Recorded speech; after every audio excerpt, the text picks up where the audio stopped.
Hit it, Phil. Can it be the breeze that fills the trees with rare and magic perfume? Oh, no, it isn't the breeze, it's Jackson time. La, da, da, da. Well, hello again. This is Buck Benny speaking. I am joined by Kathy Fuller-Seeley and John Henderson. Hello. And hello. we are here, and John's outside. That's kind of nice. It's a beautiful summer day. That's what it looks like. That's fantastic. And I'm wearing my summer shirt, though it's raining outside. But hey, what the heck? Because this is our Jack Benny special summer. Come on.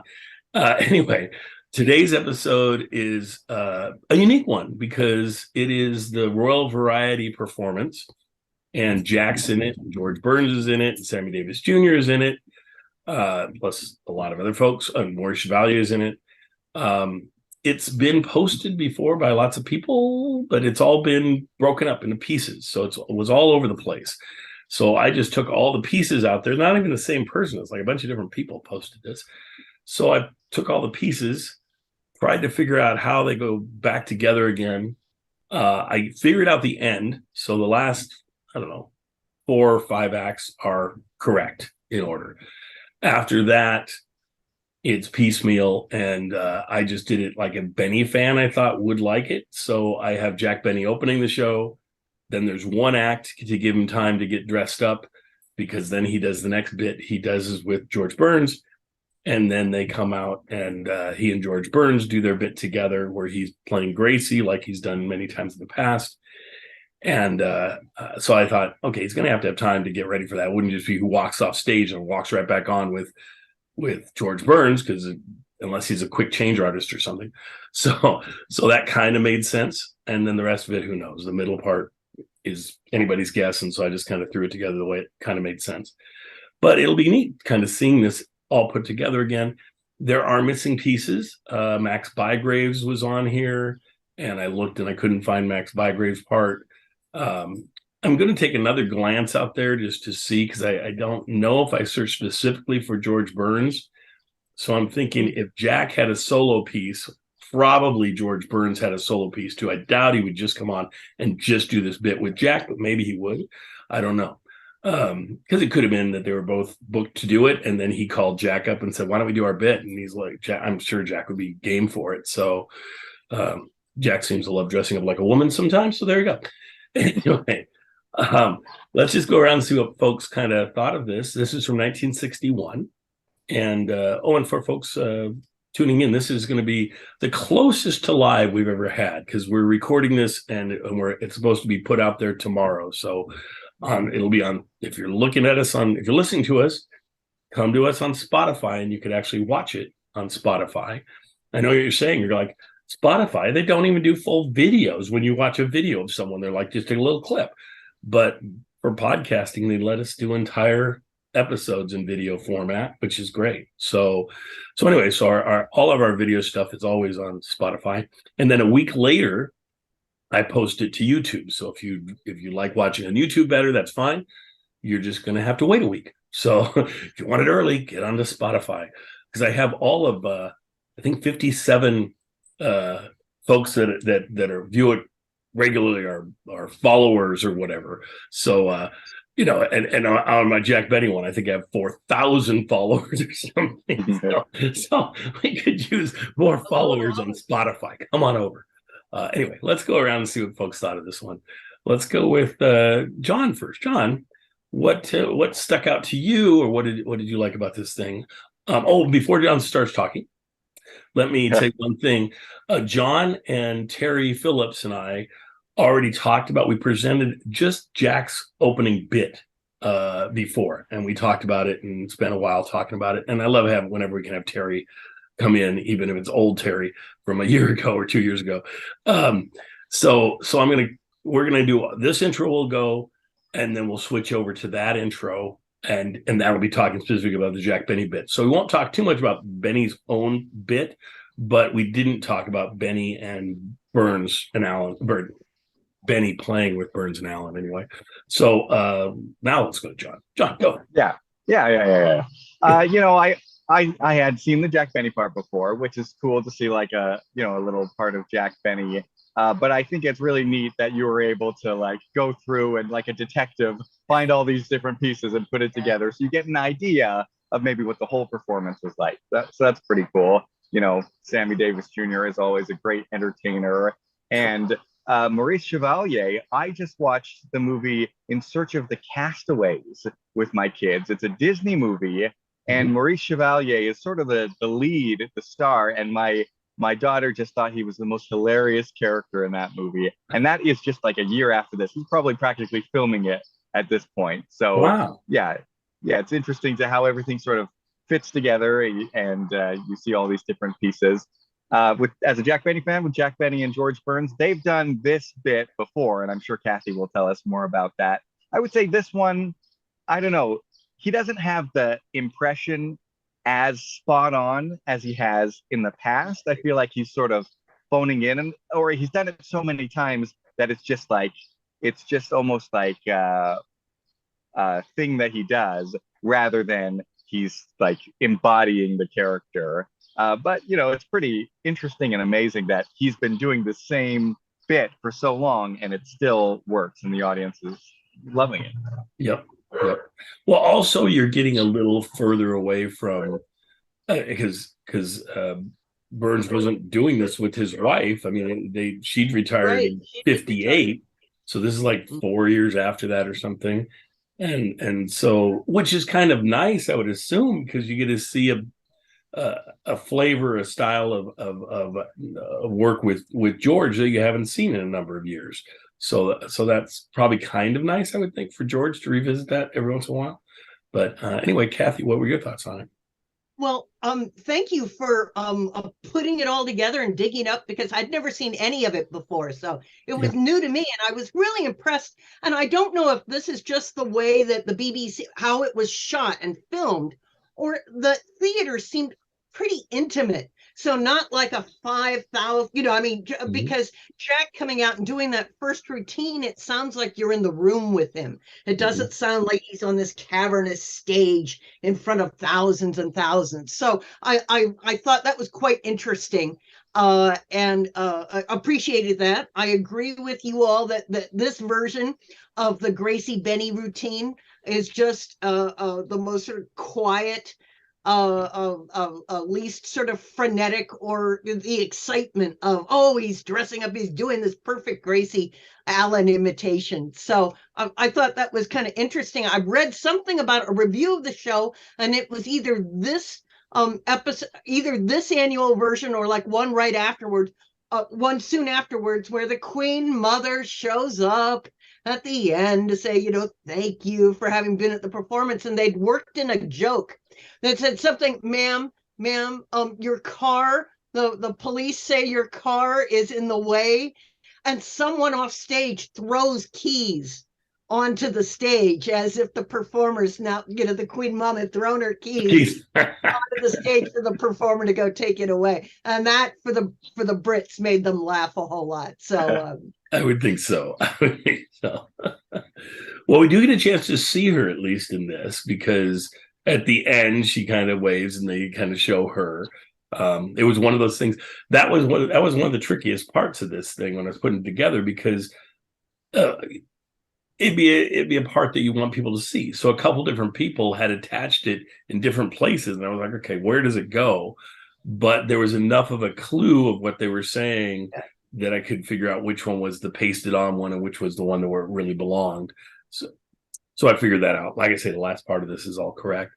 The other thing I was just thinking as you guys were mentioning this and as we're talking, Jack is famous in his fan base to often joke or comment on the fact that he wanted a rehearsal, and would say, oh, you see why we need a rehearsal, because something would get muffed up or something. I'm starting to think, as I listen to more Jack and get more of this going, maybe Jack didn't only want the rehearsal for his folks, but he might have wanted the rehearsal for himself, because maybe it makes himself tighter. My impression with this is maybe that he and George had done this so many times that they just went with it without a rehearsal. And Jack just thought, oh, I'll pull this off. This will be fine. But because I've done this so many years, but I'm willing to bet it's been a big gap that they haven't done it. I know they did it a lot early on, and then they did it on Jack's show twice, but twice within a 2-year period. Yeah. And then this is 7-8 years later than that. If they haven't touched it since then, and Jack comes in, even if he's done it 10, 15 times, maybe with him over, but they were all in the early 50s. I can see how you'd be like, oh, sure, we can do that. We pull that off many times. But then you realize, oh my goodness, I'm getting older and I can't remember and can't. So you're almost thinking about the lines and thinking about what I'm supposed to say. And that stops you from giving a full blown performance because you're not, you maybe haven't rehearsed it. Maybe they didn't.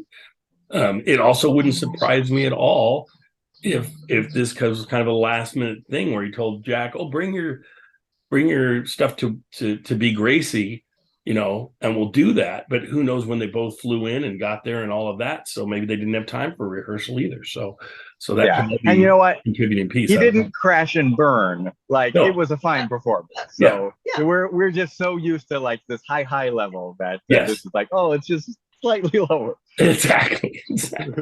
Well, that's the thing. I mean, with Jack, you're just so used to perfection that you just are like something seems a little off, I don't know. But I will say his solo piece that he does with the stand-up comedy, I mean, I remember John and I went back and listened to our discussion of it. I mean, we were just blown away because we hadn't seen Jack do just sort of straight stand-up, and to see him do that and be so effortless and just seem I've been watching a lot of comics lately, new comics doing their bits, and some of them, the ones that folks find really interesting are the ones that almost don't seem to have an act. They sort of just come out and just talk to the audience, and it goes back and forth, and they make things up on the spot. And that's sort of, I mean, Jack's not really talking to the audience, but it's seeming like it's almost a stream of consciousness thing that he does that's just really good. It really seems like you just don't feel like, oh, here's a practice bit that he's throwing out there. You feel like, oh, he's doing something, and it almost feels spontaneous, and it's not. That is a great point, Daryl. And if you just compare and contrast Benny with Maurice Chevalier, Maurice Chevalier will just stand there, and to me, it looks like he's just radiating Mr. Show Business. Yes. So I can't imagine Maurice being as sort of quiet and intimate and things like that. So they make great bookends. It really does. They're wonderful that way. And there's a lot I love the Maguire Sisters performance in this. That's fun. I almost didn't have that one. I started reading about it, and then I thought I'd check. And so I looked, and it wasn't easy to find. It was a little trickier, but I put the year, and I put the performance and the whole thing, and in a list of things, there it was. And I was like, oh, that's what I want. So I'm glad I was able to get that piece, because if it was missing our last, it was a bit of that last piece, that last 4 acts or something that we have definitely correct as it goes, because someone before that, right at the end of their bit, which wouldn't have made a lot of sense if we wouldn't have included Maguire Sisters, say, they do a countdown sort of thing, I think, 3, 2, 1, and it's the Maguire Sisters, and then that would be nothing, right? But I was able to cut it. It was great because it had that, and I had a little overlap between that and the actual performance. So I was like, okay, where do I cut this? And so I tried to cut it. It came out just about right, where it's and the Maguire Sisters, and then you can tell there's a little bit of a flickering of the video, but then the curtain opens and there they come out, and it's almost seamless. And so I was really proud of myself with that. So there you go, some good editing. Anyway, I hope you guys all enjoy this whole thing. And anything else to point out about this one, or does that cover it pretty well? Well, I think we'll go a little deeper with Terry. Yes, I think so too. All right, so enjoy us. We're John and I will be right back with Terry, and I'll go from clean shaven to a full beard instantly. I think John stays the same. I think he's had a beard in between, but I think he's back to no beard. So it's perfect timing for John. He's just going to change his shirt, and maybe not even that. I don't know. We should have figured that out and had you wear the same shirt. That would have been great. Anyway, all right. See you folks all later. I hope you're enjoying our Summer with Jack Benny. We sure are enjoying bringing it to you, and it's just fun stuff to do and fun stuff to bring together. And I don't think anyone's ever presented it like we are chronologically, and so it's a good time. So see you all next time. Well, hello again. This is Buck Benny speaking. We continue our world travels with Jack Benny, and we have our friends John Henderson with us today from This Day in Jack Benny. We also have our friend Terry Phillips here from Imagine Air Theater. But it's just charming to see him do just kind of his stand-up and how well it works. I laughed out loud at a decent amount of this.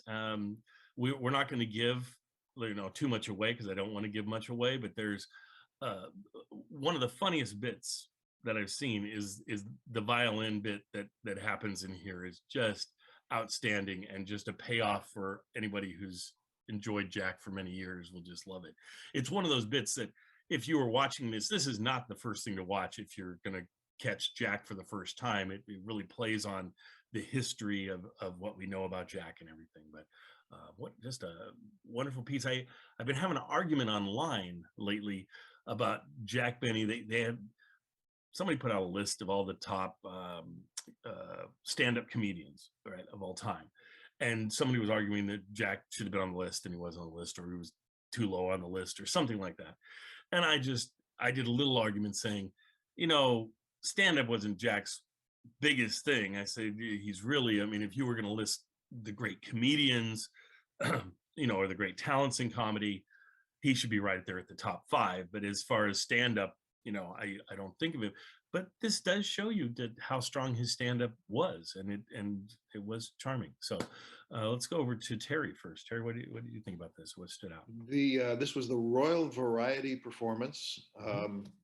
The whole show lasted 2 hours and 22 minutes. It was a command performance. Queen Elizabeth was there. Yes, the same Queen Elizabeth who's on the throne as we're speaking.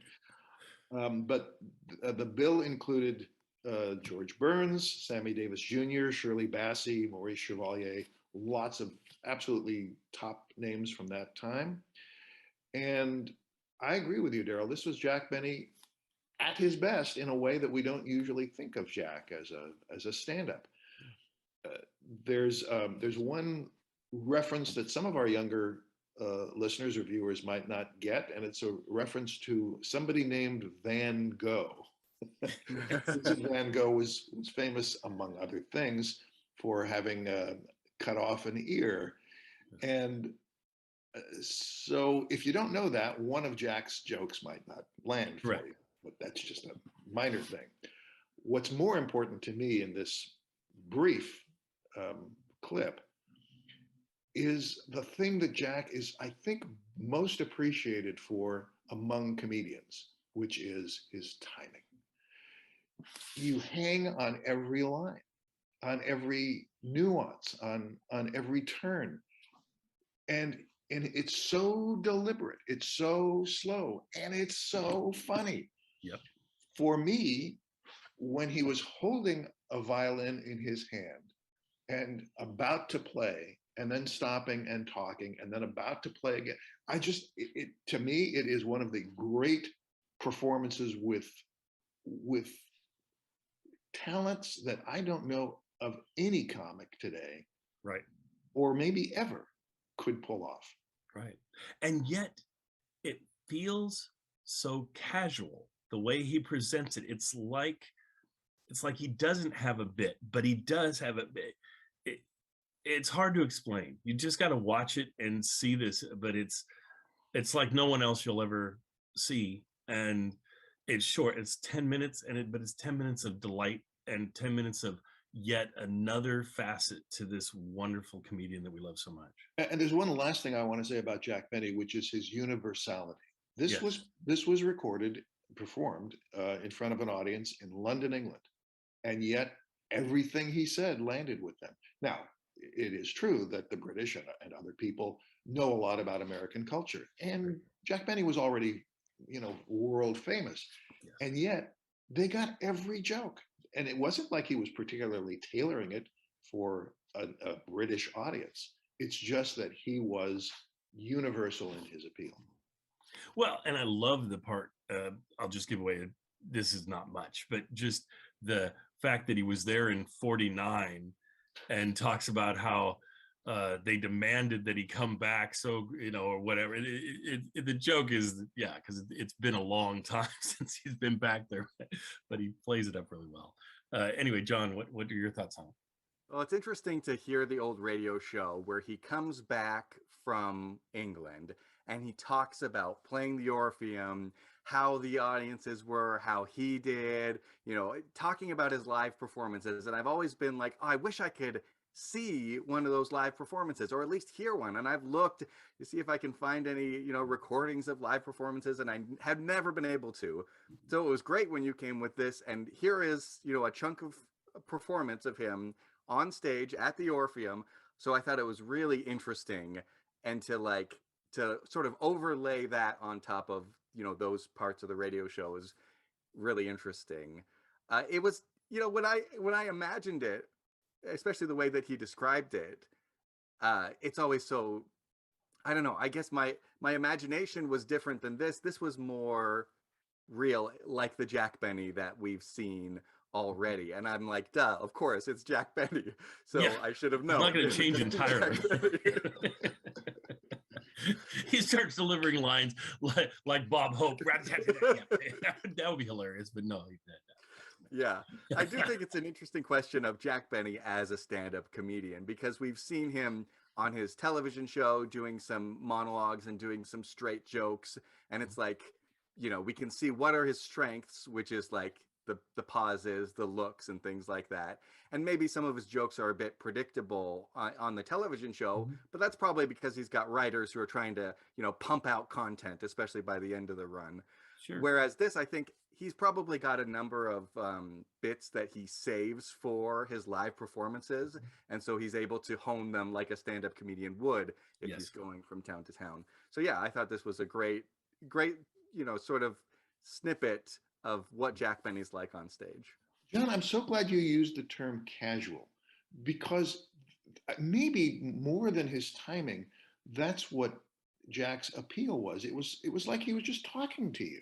He wasn't reading scripted material, even though I'm sure this was very carefully crafted, but it just seemed so natural. Even to the point of the ending. I won't say anything about the ending other than that it was unique. Yeah. And believable.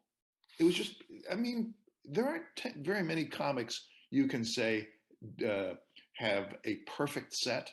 This was a perfect set. Yeah. Oh yeah. Well, if you'd think with Jack, if you got 10 minutes, boy, he should be able to do a pretty honed piece for 10 minutes. I mean, the guy's been presenting for years and years and years. But just for the audience, but also for you two gentlemen, I think you're going to be interested, because one of the trips we're going to take, most of the trips we're going to take as we travel the world with Jack, are going to be his episodes that were designed to be his tour of the world sort of thing. But I thought we've also been throwing in things like today's thing that's performing somewhere, but it's not part of the actual show. This is just something different. Well, there's a whole presentation that he did in Australia that is very much more the stand-up sort of thing mixed in with it's a whole special that he essentially does for Australia. And so we're going to be presenting that one during this run, and I think that one will be especially interesting to people because it's yet another kind of different piece that you're not used to seeing. So something to look forward to. Oh, yeah. Anyway, without further ado, let's let them enjoy these 10 minutes with Jack after enjoying these whatever 15 or 20 minutes with us. So believe me, his 10 minutes are better than what we just did. So don't turn it off now, please. We'll see y'all next time. Thanks so much, guys.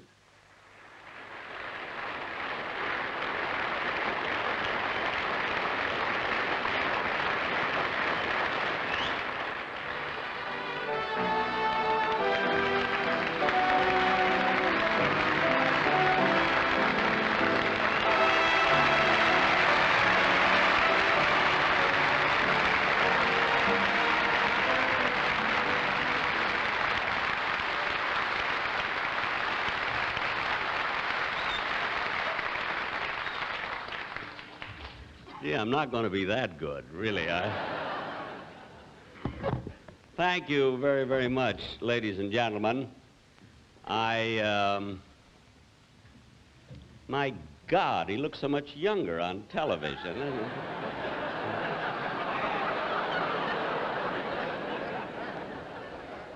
I guessed it, didn't I, when I walked out?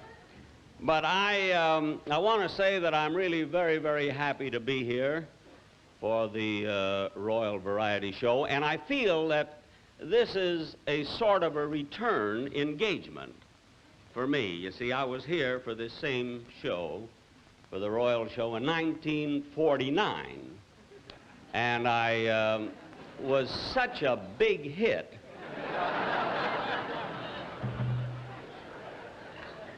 that they brought me right back again 12 years later, you see. Fortunately, I've had other work in between, you know. I mean, I don't depend on this entirely for a living or anything, you know. You know, I'm in television and I do concerts and benefits and things like that. And but anyway, here I am again. Of course, this may mean nothing to you, but the Prudential Life Insurance Company is thrilled at this thing. But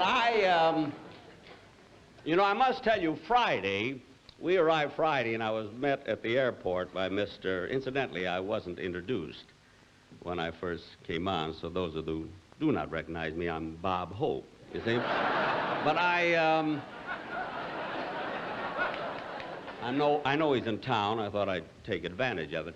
But when I arrived Friday, I was met at the airport by Mr. Delfont, who is in charge of this show. And before he even said hello, he walked right over to me. I got off the plane, and he said, "Jack, it's a very long show, and you'll do 8 minutes."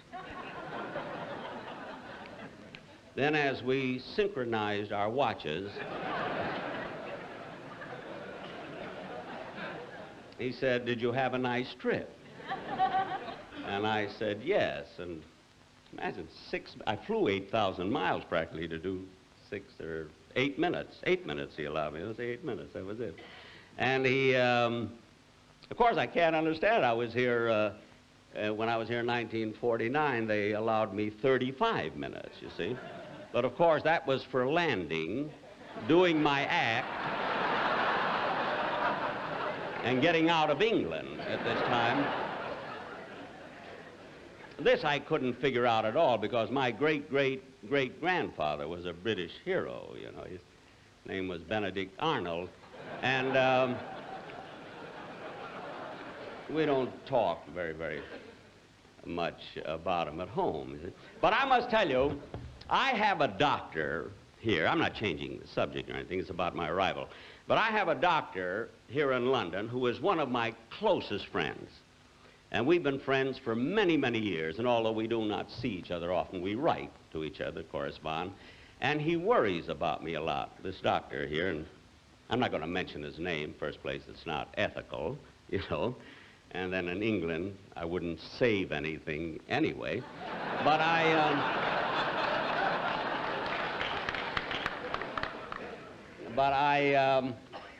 he worries about me. He thinks that at my age, now that I'm working too hard. And he said, "I can't understand you, Jack. Here you fly all over the country. You're getting older. It's time to sort of, you know, take it easy now. And, you know, you're doing television shows every week. And you never did that before. And you're playing nightclubs and all." He says, "Why?" He says, "Why do you do that?" He says, "Surely it can't be the money." Now, there's a man who is a brilliant surgeon.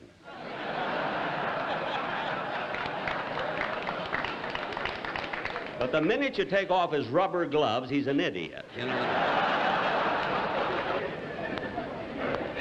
May I have my violin, please?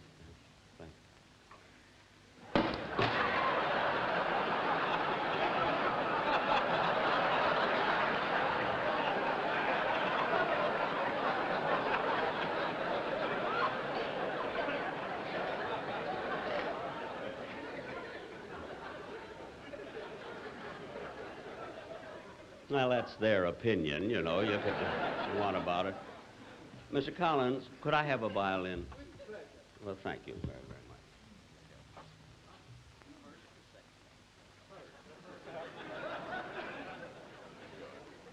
And I'd like to play my theme. You know, I must say that I'm a little bit nervous tonight. I don't know whether you can notice it. If my wife were here, she would notice it. And a funny thing, I'm only nervous because I'm never nervous where I should be in television, you know, where it's really my livelihood. And here, for some reason, I'm a wreck, you know, and I don't know. I'm doing it for nothing, you know, this whole thing. I don't know, maybe that's what's making me nervous. I don't know.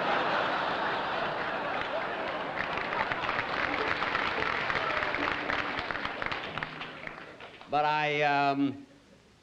I guess the reason when I do, because I have done the command show, as I said before, and also a midnight show, The Night of 1,000 Stars. And the reason I'm nervous is because, well, when I'm out here in front of an audience and I'm surrounded by so many British stars, you know, I feel so unimportant at that time. It's like being stranded on an island with Marilyn Monroe and a boyfriend, you know? You have a feeling you're not needed, you know, and this thing,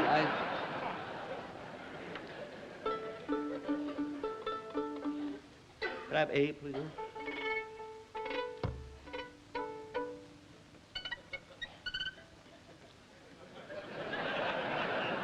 You know, I have been referred to, by the way, as the Van Gogh of the violinists. Because during my last concert, I was playing Mendelssohn, and a woman got up in the middle of the house and said, "My God, he's lost his ear," you know, in this thing, and that's how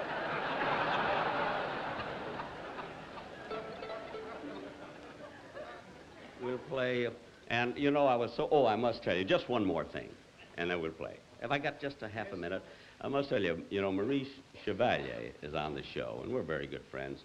So I thought, here's a chance. He's coming back to America pretty soon, you see. So I thought I'd ask him if he'd be a guest on my show. And he said he'd like to, and I told him it's a half-hour show. I don't pay too much for these things, you see. And I asked him what he wanted for about 5 minutes as a guest. And without hesitating, he looked at me and he said he wanted $7,500. This is for 5 minutes, you know.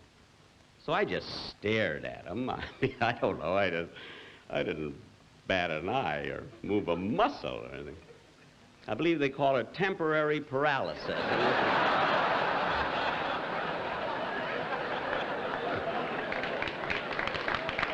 But anyway, let's play our theme song.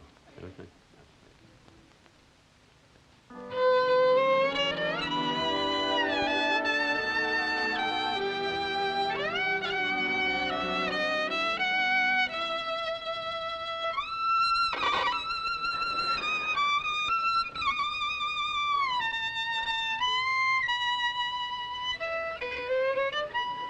Dave, why did you stop? Your 8 minutes are up. Oh. Oh, I see. Oh, well, I'm sorry. There you go. Thank you. Thank you very, very much.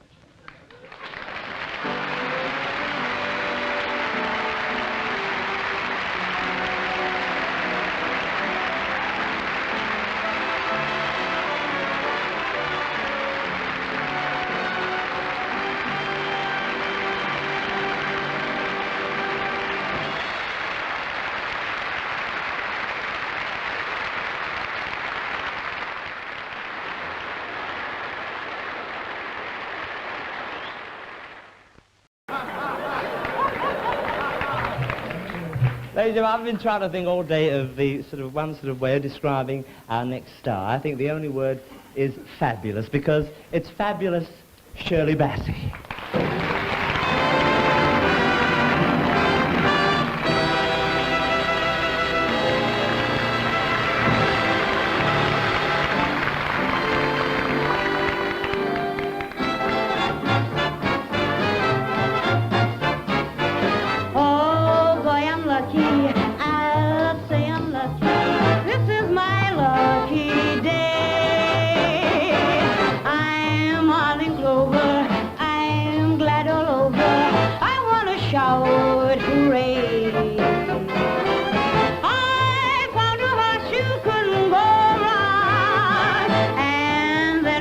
it's you happened along. Oh boy, I'm lucky.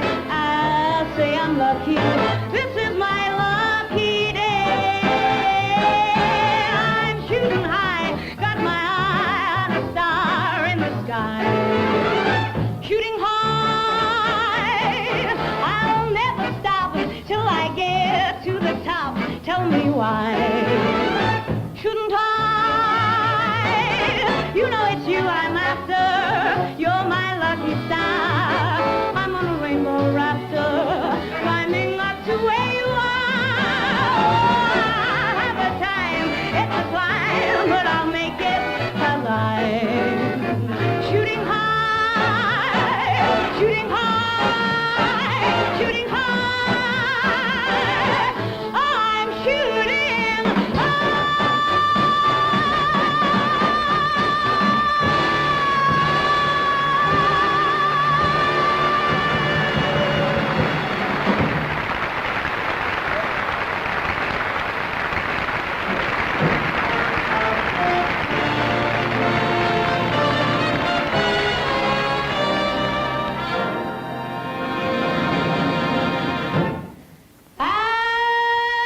As long as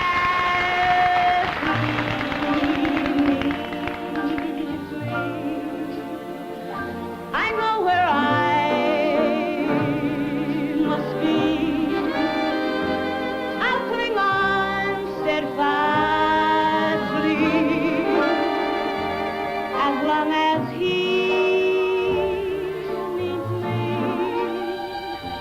as long as life is long, I love him right or wrong, and somehow I'll be strong, as long as he needs me. If you are lonely, then you will know when someone needs you,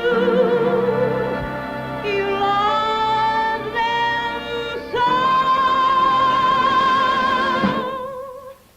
I won't betray his trust, though people say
Gracie. Gracie, say hello. Hello. You look very pretty tonight. Well, that's because I just came from the beauty shop at the Dorchester. And George, while I was there, I heard the funniest joke. It had everybody dying laughing, you know. Would you like to hear it? Oh, we'd love it. All of us would love to hear it. All right.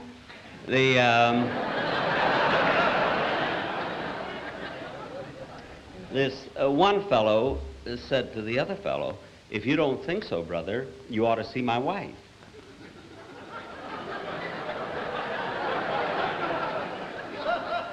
Is that the whole joke? Well, there was some other stuff up ahead of it that I didn't hear, but that's... By the way, Gracie... That's the line that had everybody dying laughing. How was your brother? Which one, the tall one? The tall one, Willie, the one with the scar on his neck. Oh, the appendicitis scar. Oh, no. Appendicitis is on the stomach, you see. Appendicitis is down here. I know, but you see, Willie was so ticklish They had to that they operate. had to operate.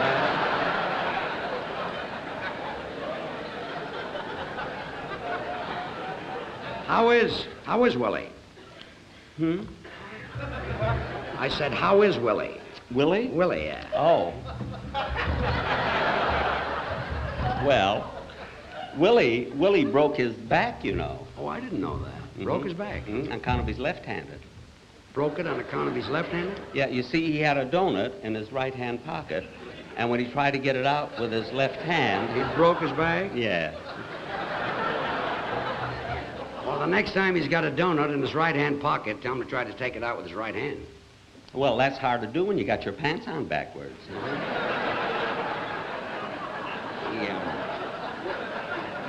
He had his pants on backwards? Yeah, you see, Willie bought a suit with 2 pair of pants, see? And he wore 1 pair frontwards and 1 pair backwards. So that he could go either way, I guess. Yes.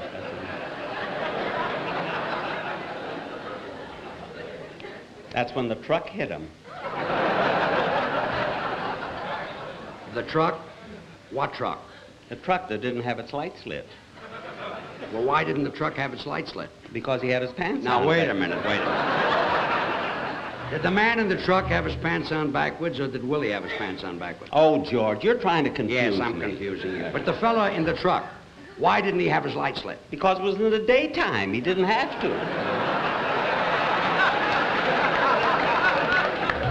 Well, if it was in the daytime, didn't he see Willie coming? Oh, he didn't know it was my brother.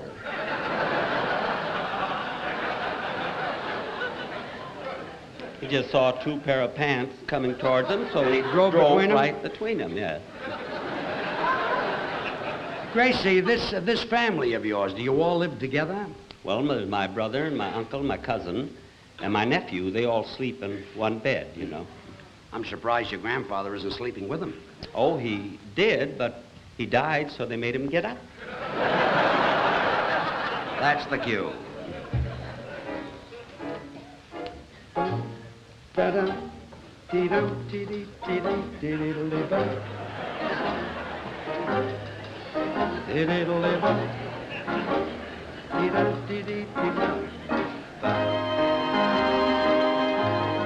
Stop. Gracie, is your sister Bassey in London with you? No, Betsy couldn't come because she had to stay home on account of her canary is hatching an ostrich egg, you know. The canary is hatching an ostrich egg? Yeah, but the canary, you see, was too small to cover the egg. So, Bessie had to sit on the egg and hold the canary in her lap. Yeah. Music.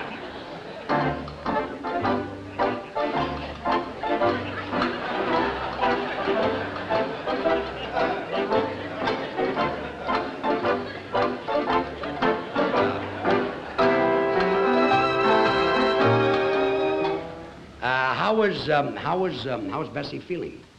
Well, she's all, but the other night, a terrible thing happened to Bessie. She woke up in the middle of the night and she let out the most awful scream. Well, what happened? Well, when she woke up, she looked down and her feet all turned black. You see? What did you do? What could we do? We sent for the doctor, you know. And what did the doctor do?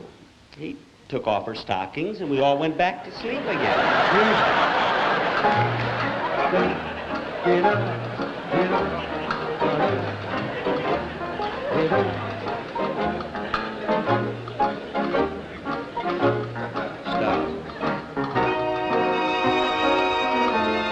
Stop. Is Bassey happily married?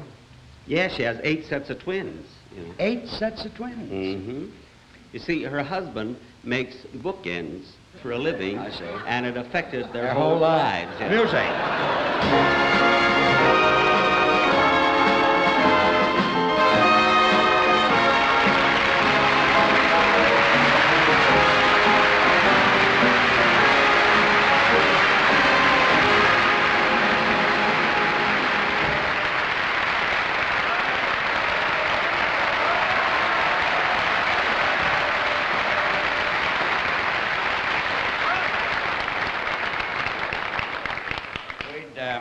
We'd love to do a little more, but we're not prepared. I am. You see, they told us that we can only See, I do could do about some 7 more or 8 if my minutes. brother Willie was here, but we're Willie trying to isn't keep it here, down so to I that just time. can't do anymore. And I we could do really that have all by another routine, but myself, you know. my advice is that we poor don't brother, do it Willie. because it's sort of a long show. Willie was held up, you know, And, held up by 2 men. And I don't Two want to men go held into up this Willie, at all two. because Two I know men. that there's some 2 men wonderful held up people Willie. coming 2. on. 2 men. 2 men held up Willie. 2 men. 2. Mm-hmm. 2 men. Mhm. Your brother, Uh-huh. Willie, Uh-huh. was held up by Uh-huh. 2 men. Mhm. Where? All the way home. What does Willie's wife think of Willie's drinking? Willie's wife? Yeah. Oh, you mean Rover? Her name is Rover? Yes, you see, when she was a little girl. Yes. You see, they moved and they used to live across the street from us. Uh-huh. And once my mother said to me, I think it would be kind of nice if we called her Rover. And so you we did? did. Music.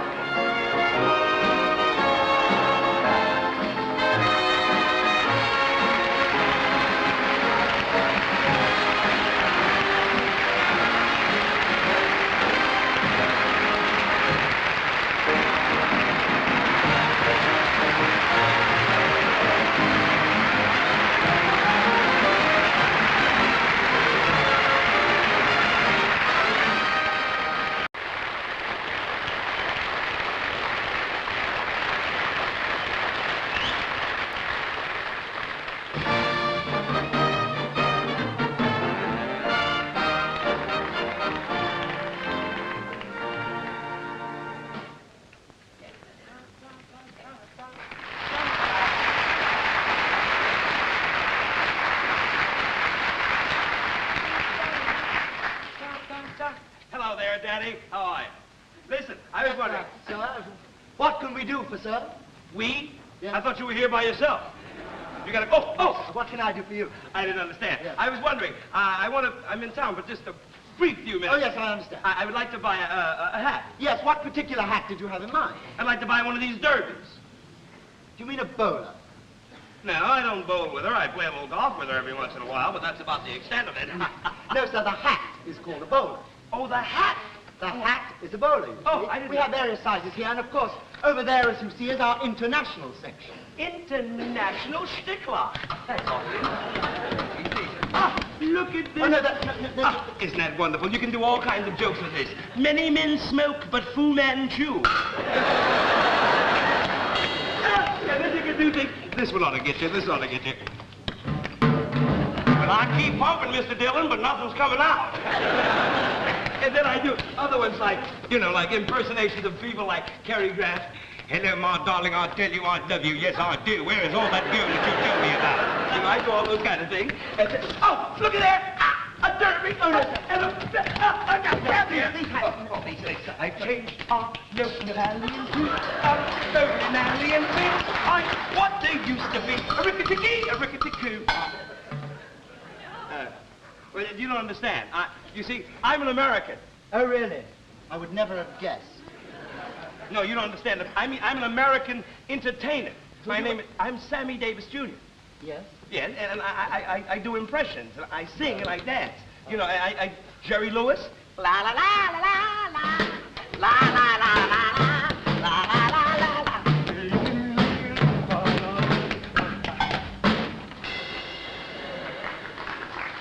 doesn't get to you, right? No, sir, it is almost time for tea. Now, do you or don't you want a hat? Well, I don't want to spoil your tea time. Will you step into the department, please? That department? Yes. We get it. Now, sir, I think we have a hat. It's the new bra. It's the new bra. Oh, sir. We do have a big head, don't we? How would you like a rap right in your mouth? Oh, sir, I really think this might be it. You think I might be? I really do. Let me see. That's it. Hold it. Don't move. You want me to stay like this the rest of the night? No, sir. I have to give you the last article to make you look like a typically British gentleman.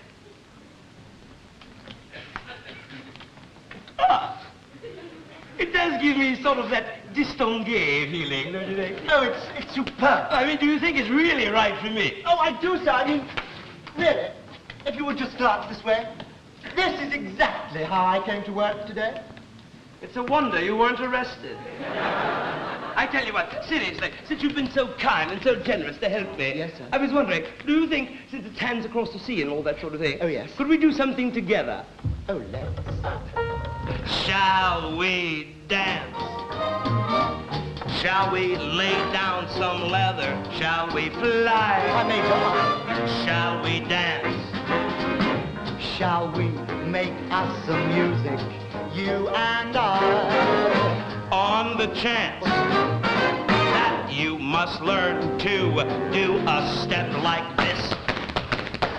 You go first, because I can't do the cha-cha. This is difficult, like working with Sinatra. Okay, I'll take the chance.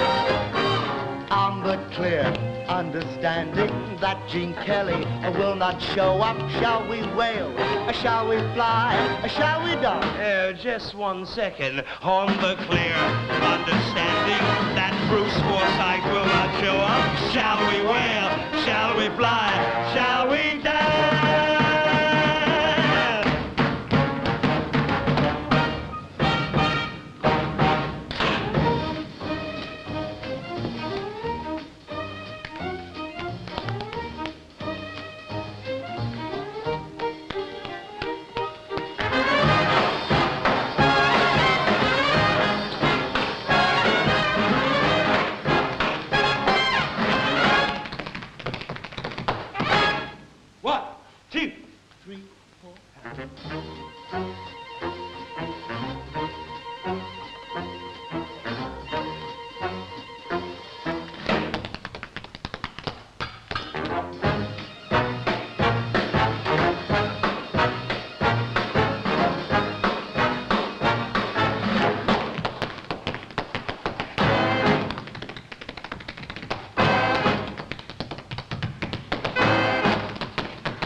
Okay, back up, back up, back up. Trying to take over the entire show, aren't you? What are you trying to do? Now, I'll give you a lesson in tapology.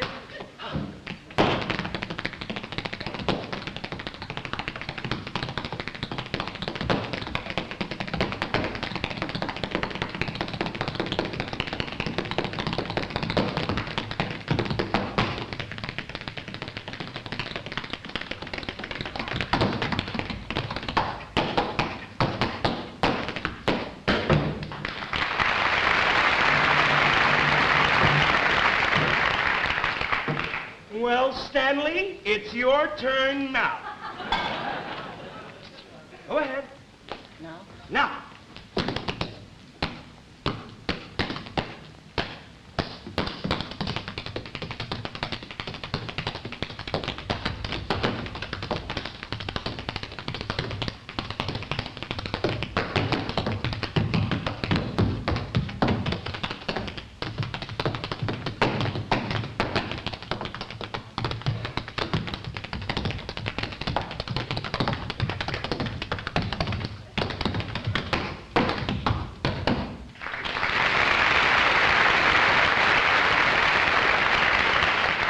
You've gone too far this time, Sir Percy.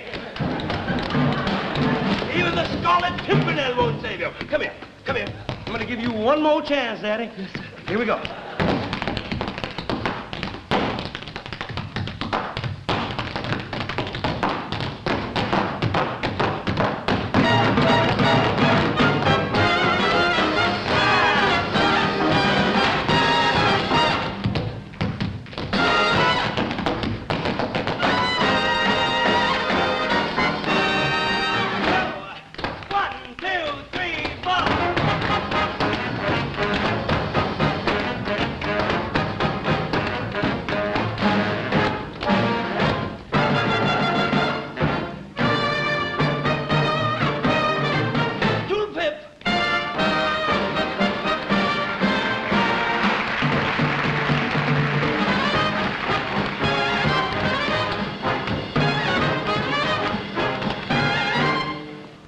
He forgot to pay.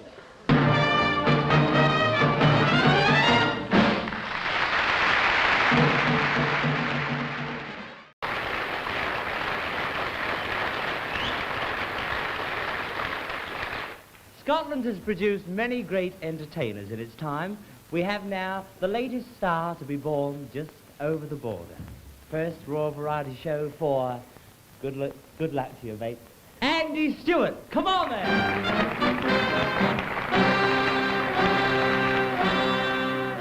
I've just come down from the ale of Skye. I'm no very big and I'm awful shy. And the lasses shout when I go by. Hey, Donald, where's your trousers? Let the wind blow high, let the wind blow low. Through the streets in McGuire go. All the lasses say hello. Donald, where's your trousers?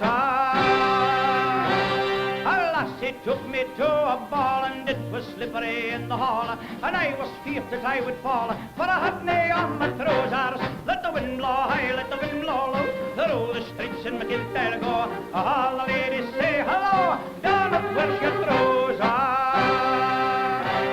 Now I once went down to London town, and I had some fun in the underground.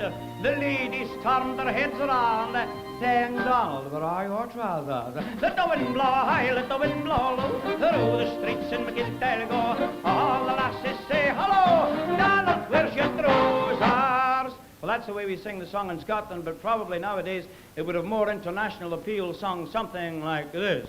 1, 2, 3, 4. Well, Lord, just gone down from the other sky, and I'm nowhere begin to mock her shy, and the lassie shout, well, I'll go by it now. Well, do the wind blow high, let the wind blow low, through the streets of Montreal go, the ladies all shout, go, go, go, no, no. Oh, will you do the, well, man, I got her rock and roll, I got her moving and moving to see my soul, grab you till and go, go, go, no, no. Oh, will you do the, will you do the, just a minute, man. What do you think you're doing, man? I'm rocking it, man. I'm really moving this old Scotch tune. I will just you stop moving this old Scotch tune. It should be sung exactly like this. Ah, yes, come down from the ale of Skye. I'm no very big and I'm awful shy, and the lasses shout when I go by. Donald, where's your trousers? Let the wind blow high, let the wind blow low, through the streets in McGuire go. Ah, the lasses say hello. Donald, where's your trousers? Donald, where's your trousers?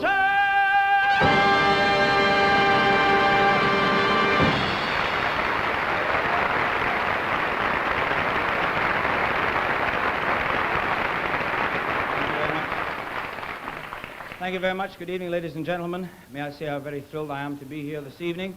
I'm also very nervous because this is my first time abroad.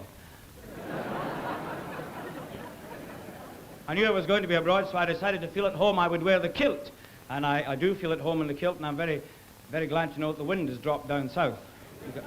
We have another song in Scotland which goes something like, the Highlandman, he wears the kilt, and when the wind is blowing, he doesn't know where the wind comes from, but he sure knows where it's going. And of course, most people in England are very interested. I wear the kilt, and this is the tartan of my clan. I belong to the Stewart clan. Of course, I'm not the only gentleman in the show who belongs to a clan, but I don't think there's a Sinatra tartan. I come from a town which is not very far away from the very famous city of Aberdeen, and if I do one thing in London, I want to dispel this rumor that the people who live in Aberdeen are mean. There's not a word of truth in this. This is a very bad rumor. It actually was spread by the people who live in Aberdeen themselves, just in case anybody wanted to borrow money from them. We have the classic example of the two old Aberdonians walking down Union Street. One morning, one turned round to the other. He says, "They tell me that Geordie McNabb left £10,000. His friend says, "Geordie McNabb didn't leave £10,000. He was taken away from it."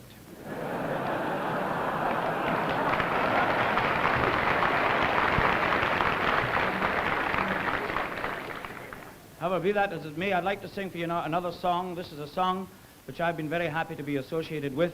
It's a song called "A Scottish Soldier."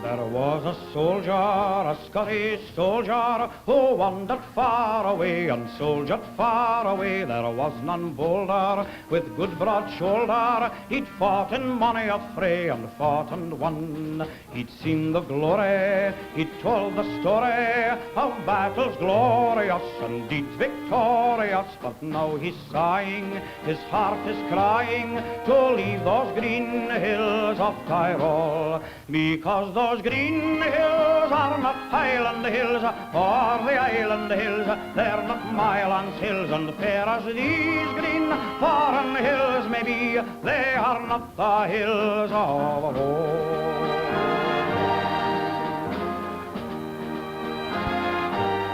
And now the soldier, the Scottish soldier, who wandered far away and soldiered far away, sees leaves are falling and death is calling, and he will fade away in that far land. He called his piper, his trusty piper, and bar him soundly a beaver of sad to play upon a hillside, but Scottish hillside, not on those green hills of Tyrol, because those green hills are not Highland hills or the Island hills. They're not Mylands hills, and fair as these green foreign hills may be, they are not the hills of home.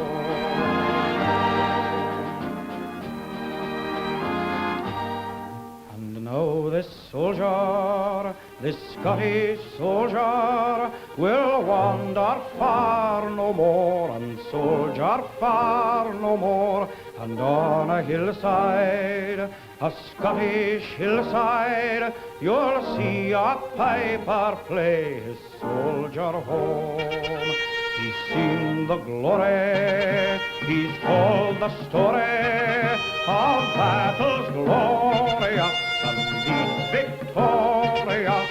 The bugles cease now, he is our peace now, far from those green hills of Tyrol, because those green hills are not Highland hills or the Island hills. They're not Mylands hills, and fair as these green foreign hills may be, they are not the hills of home. Oh no, those green hills are not Highland hills or the Island hills. They're not Mylands hills, and fair as these green foreign hills may be, they are not the hills of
remember, oh Samantha, well I'm a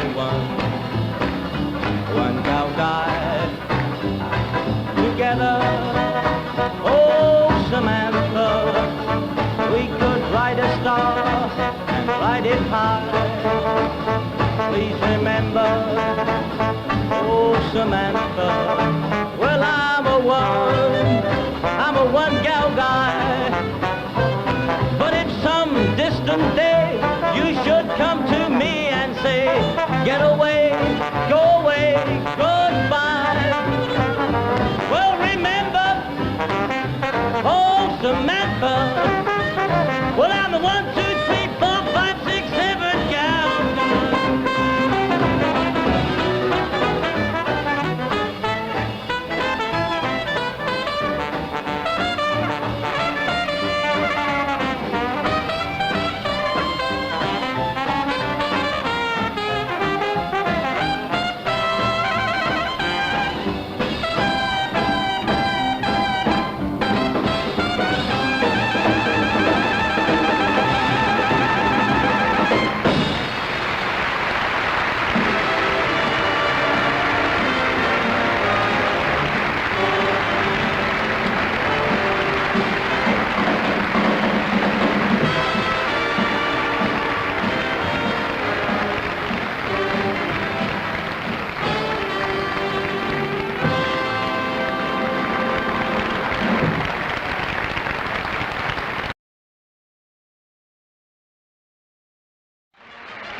Well, I told you it was really something to look forward to. You know, there's so many stars in the show tonight, and the running order has been changed so many times that I really haven't got the foggiest idea who's coming on next. You know, so if you don't mind, I'd just like to have a look to the side and see who it is. Oh, oh, good. Oh, fine. Lovely, lovely. Now, I know you're going to enjoy, ladies and gentlemen, Arthur Haynes.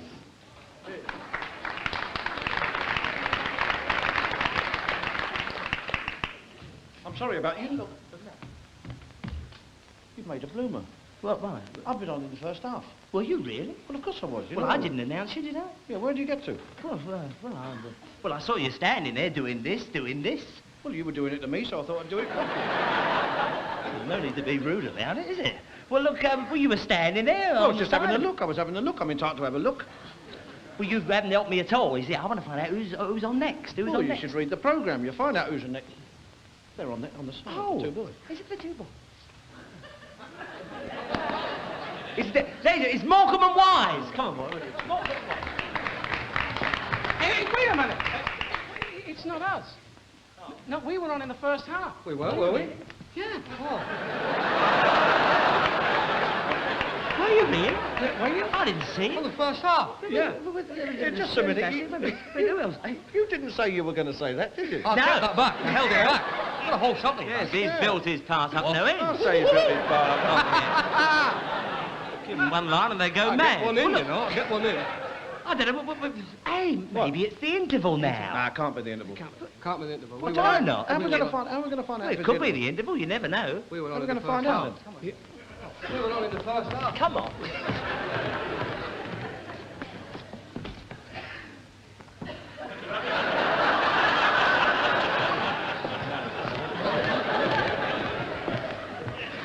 It's not the interval, no. They'd all been having a drink, wouldn't they? They'd have all been having a drink. They'd all been having a drink, yeah. Yeah, that's a good idea. What? Let's go and have a drink. Yeah, good idea. No. We're going to find out who's on next. I've got an idea. Tell you what, look. You two make your minds go blank. Make your minds go blank, you two. I know my head's getting in the way again. I know, yeah. All right, you two make your minds go blank. Us two? Yeah. What about him? He's all right as he is. We were on in the first Yeah, I know you're at the first half, yes. He's building it up. Right. Now then, your mind's a complete blank. Now, what are you thinking about? A girl. Oh, he would go. I'm mucking up. Have you ever thought of a girl before? Only once. When was that? When I was only in the first half. Well, look, get out of it. And what are you thinking about? 2 girls. Oh, you're just as bad. And what are you thinking about? 3 girls. 3 girls. Have you ever thought about girls before? Only once. When was that? When he was on in the first. Oh, hey, that's it. I've got it. We're ready. 3 girls. Yes. My love! Ladies and gentlemen, the Maguire Sisters.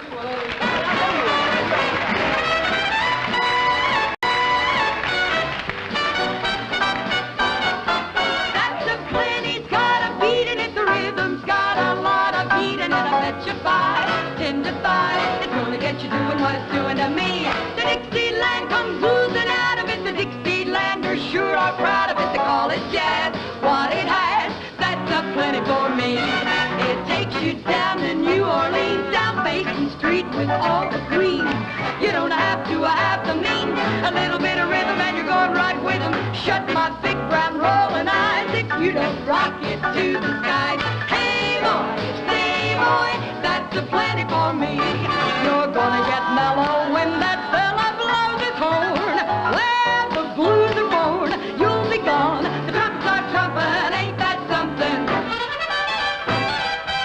Beat it out, brother, there's no other remedy. And that's a plenty, plenty, plenty for me. Gonna go down to New Orleans. Come along, bring along your queen. That's a plenty for me. Come on and hear that orchestra play. You'll lose the blues, they'll drive them away. Pick up your heels, come on and be gay with music, music, music.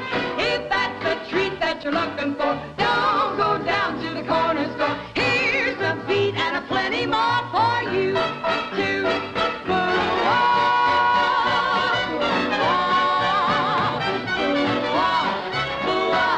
it'll get you doing what it's doing to me. And when you're in the mood, no stopping it, you're gonna blow your top. And if that is jazz, what it has, that's a plenty, a plenty, a plenty, a plenty, plenty for me. For me, for me, that's a plenty.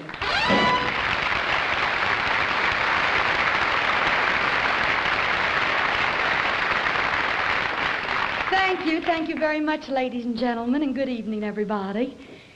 In an effort to find something other than rock and roll, and we do believe there are other things, we'd like to sing, thank you, Elvis. We'd like to sing our version of a beautiful old song, and of course, with a name like McGuire, the song would have to be Danny Boy.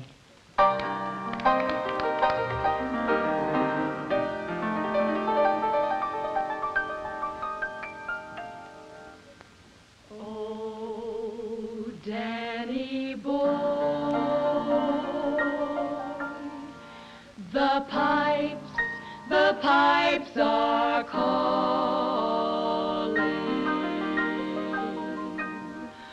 from glen to glen and down the mountainside.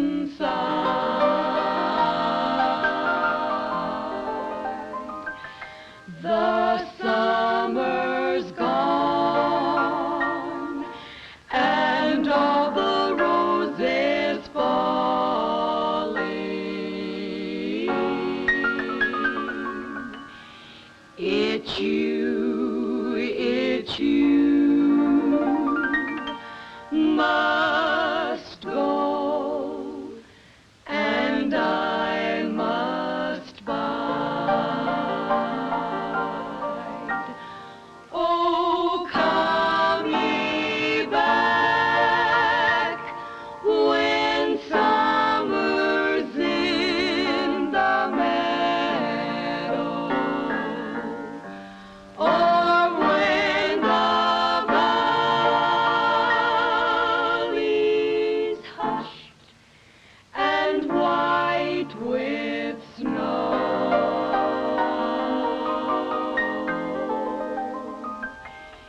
It's I'll be in sunshine or in shadow.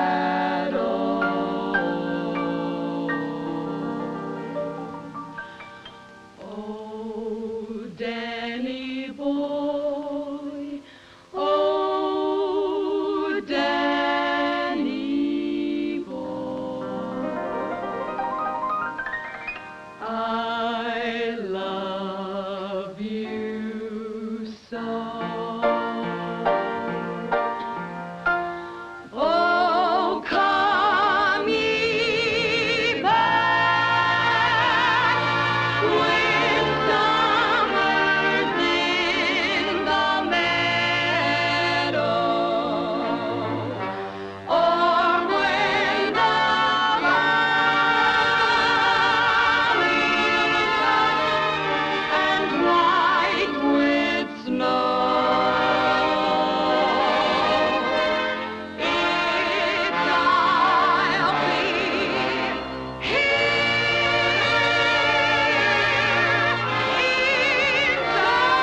I'm now going to introduce the last star, but it is so completely unnecessary. Just play a little of the music, Harold, will you?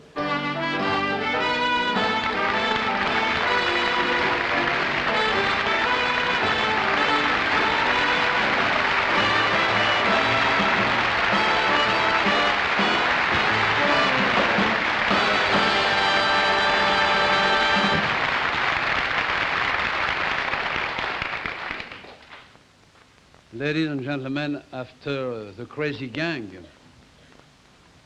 it must seem strange for you to see an old man who is reasonable, you see.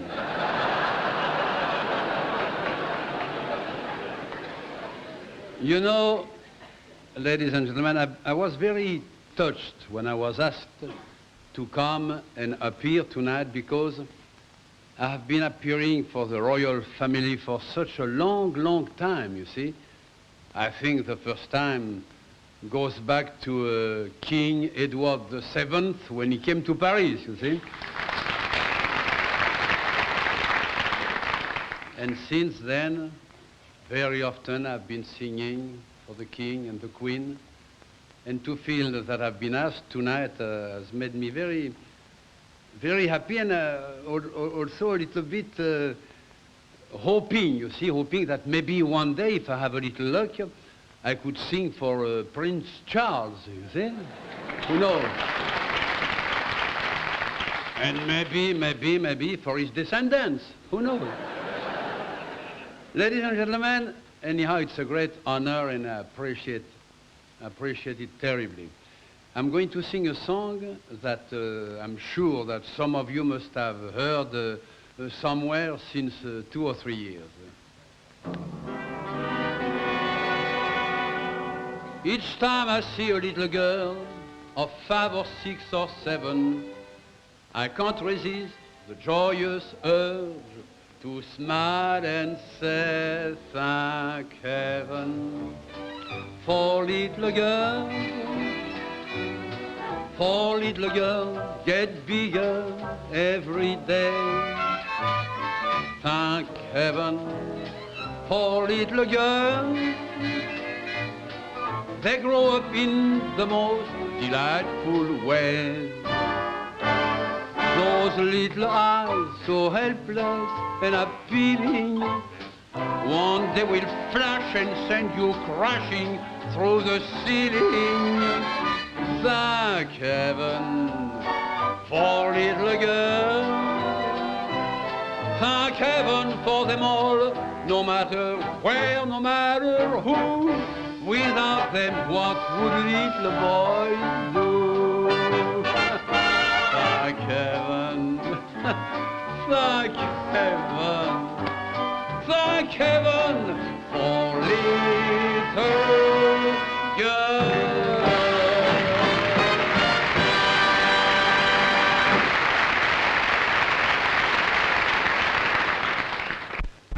Ladies and gentlemen, in America, when I do my one-man show, I always end my act by a song to pay homage to all the ladies in the audience because they have been kind and friendly.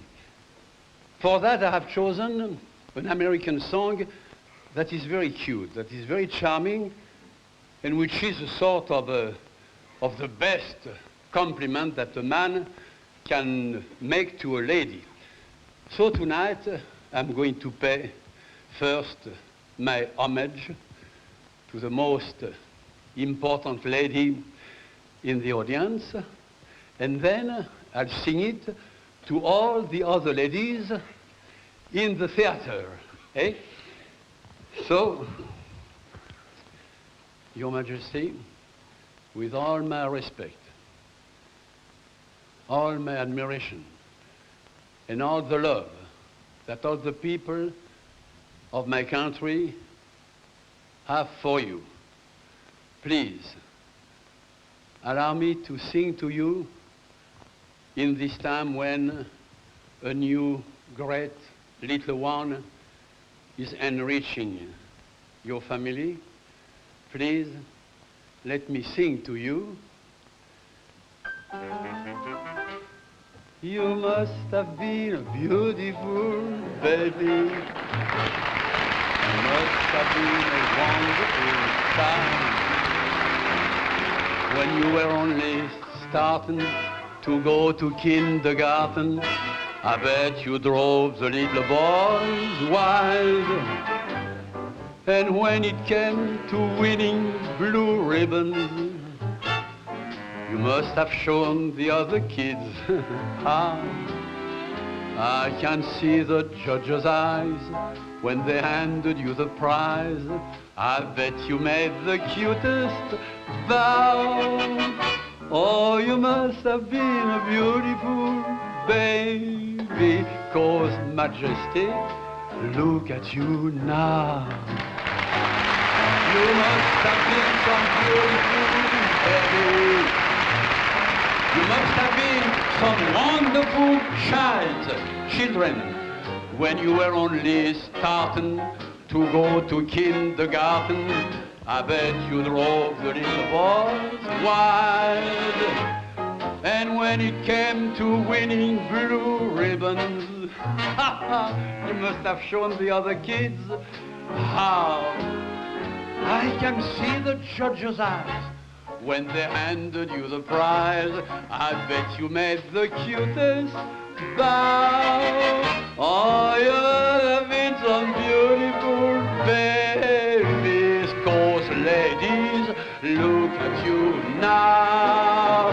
Oh, you must have been some beautiful babies, 'cause ladies, oh, look at you now.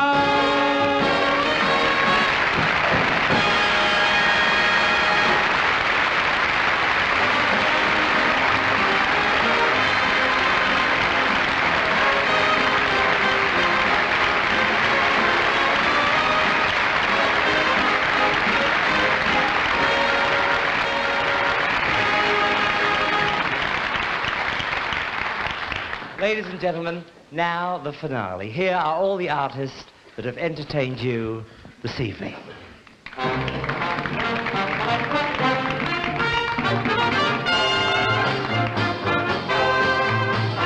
All the jazz bands.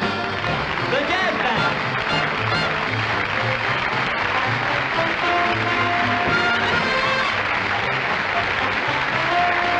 The WSC girls and boys. The Ravy.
Your Majesty, Your Royal Highnesses, my lords, ladies and gentlemen, Sir Alan Herbert has written a few words, especially for tonight, and it's my honor to read them to you.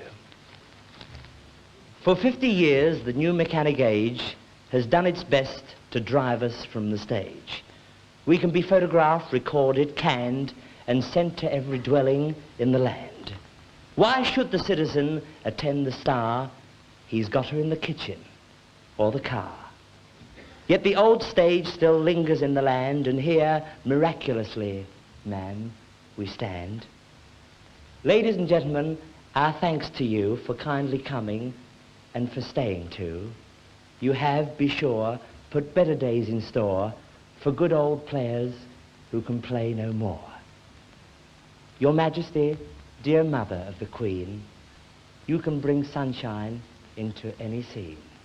Your smile that is the world's delight. How proud are we that you have smiled tonight.